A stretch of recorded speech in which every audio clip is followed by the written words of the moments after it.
شروع اللہ کے نام سے جو بڑا مہربان نہایت رحم والا ہے۔ ان کے لیے دنیا کی زندگی میں بھی عذاب ہے اور آخرت کا عذاب تو بہت ہی زیادہ سخت ہے۔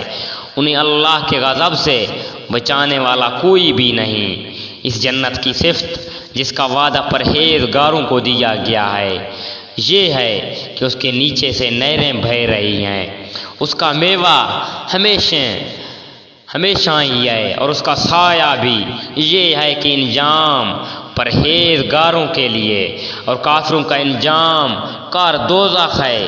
جنہیں ہم نے کتاب دی وہ تو جو کچھ آپ پر اتارا جاتا ہے اس سے خوش ہوتے ہیں اور دوسرے فرقے اس کی بعض باتوں کے منکر ہیں۔ آپ اعلان کر دیجئے کہ مجھے تو صرف یہی حکم دیا گیا کہ میں اللہ کی عبادت کروں اور اس کے ساتھ شریک نہ کروں۔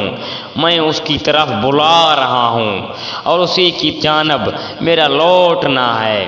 اسی طرح ہم نے اس قرآن کو عربی زبان کا فرمان اتارا ہے۔ اگر آپ نے ان کی خواہشوں کی پیروی کر لی اس کے بعد کہ آپ کے پاس علم آ چکا ہے تو اللہ سے آپ کو کوئی حمایتی ملے گا اور نہ بچانے والا۔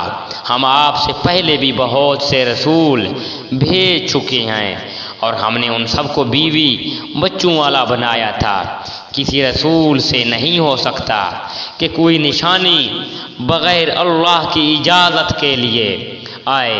ہر مقررہ وعدے کی ایک لکھت ہے اور اللہ جو چاہے مٹا دے اور جو چاہے ثابت رکھے۔ لوح محفوظ اس کے پاس ہے اور ان سے کیے ہوئے وعدوں میں سے کوئی اگر ہم آپ کو دکھا دیں، آپ کو ہم فوت کر لیں تو آپ پر تو صرف پہنچا دینا ہی ہے۔ حساب تو ہمارے ذمہ ہی ہے۔ کیا وہ نہیں دیکھتے کہ ہم زمین کو اس کے کناروں سے گھٹاتے چلے آ رہے ہیں؟ اللہ حکم کرتا ہے، کوئی اس کے احکام پیچھے ڈالنے والا نہیں۔ وہ جلد حساب لینے والا ہے۔ ان سے پہلے لوگوں نے بھی اپنی مکاری میں کمی نہ کی تھی لیکن تمام تدبیریں اللہ ہی کی ہیں۔ جو شخص جو کچھ کر رہا ہے اللہ کے علم میں ہے۔ کافروں کو ابھی معلوم ہو جائے گا اس جہاں کی جزا کس کے لیے ہے۔